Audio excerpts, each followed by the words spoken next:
Tala Fou o tala mai Ausetalia ale Radio Samoa. O loo whatalia sa isi ripoti le tamai si tamai titi o loo tinga ina nei le whrama ina wala vese ta avale i le tu isaute sa sae o melepone.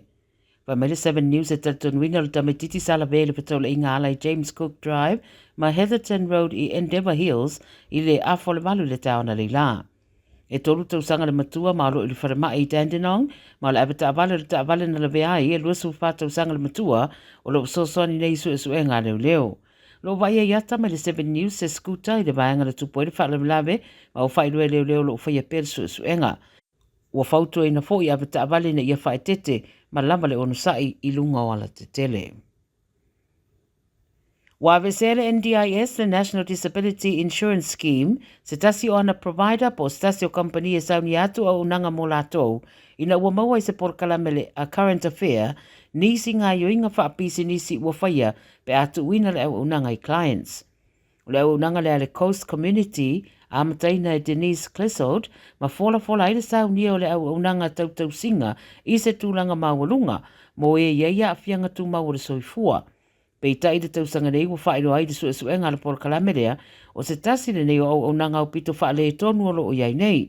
Whai mai o nisi clients ale NDIS o lātou whaamatala wai una tuturi ese i lātou mawhale sa ano no whai o na o le le tutongi no rent sa te tau na whaatino ai le au nanga le company lea pei tai e le i whaia. Whai mai e o le fitu se lau wafe le tupe o le polo fiti e lea company na maua i le tausanga tanuai. O lo whaawau nei nā le suenga i le amata upo. E lua sa walu tausanga o se ali ua mōria e leo ina ufeta ua ina lo na whaamata ua sa Tala Fou mai New South Wales. Whai mai leo e talitonu o le ali ua mōria na maasani ma le tene titi o lo a fia le mata upu sa pururima tausanga i lunga upenga ta whaailangi au le ia whaafefe ana le tene titi o le aia tuuina i lunga upenga ta whaailangi videos o lea tene titi o whaatino ni ngā yoinga le talawhiangai. Pu e leo le lea mai Safety Beach e lata i Coffs Harbour i le tai awana nafi. O mōrianga i le tangata na pu eina e au fia i le whaia o ni whisota inga tau whiusua inga ma le tene titi a toi ma le a fia i nei whainga ma se tangata i lalo i for se fulu ono tau sanga le matua.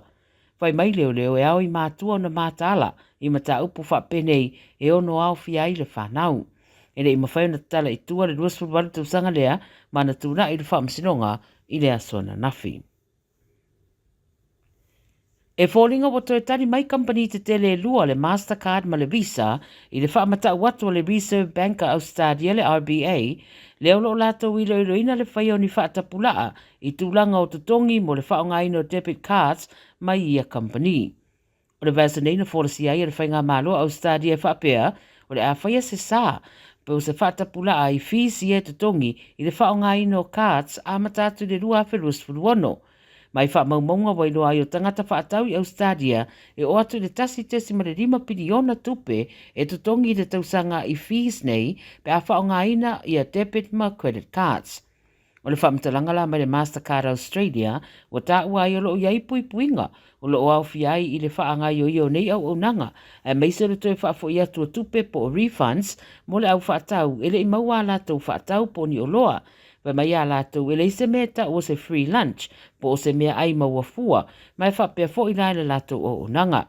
wata wala le afa wo pe na ilo le RBA le mata upulea ma watu ina fo ile fainga malo le lua tesi ma le tasi miliona tu pe fa popo ile ACCC po le Australian Competition Consumer Commission e sida ai i nei tutongi ma se fainga e fai ai.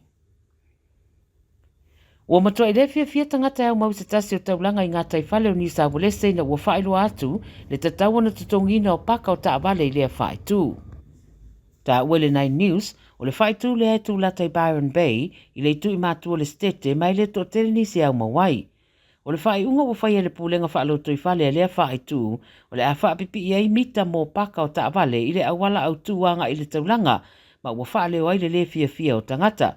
Ua lipotia e atangi atiri le fia o tangata ina ua mai ale whae ungo le vai asa taruai ai vai ele whaeleanga ina po le tustusi e nisi o mita ia pe i taifai mai le pulenga Brunswick Heads e mawhai e tangata na tārasanga mo se pe mita residence permit ma paka ai e taawale au no ma se tutongi e te tau fuana mulmulta i le umi whaatapulaa mo le vaenga tonu e paka ai. O isi tangata e le au mau le taulanga e te tauna tongi le 25 tala i le aso e paka ai a lātou ta vale. Fai mai le so upo le council e te le whaatan noanga na whaia le mata upu lea au le i wha mautuina le wha iunga e whaia mita mo le paka o ta vale. Tala nara video Samoa mai Ausetalia.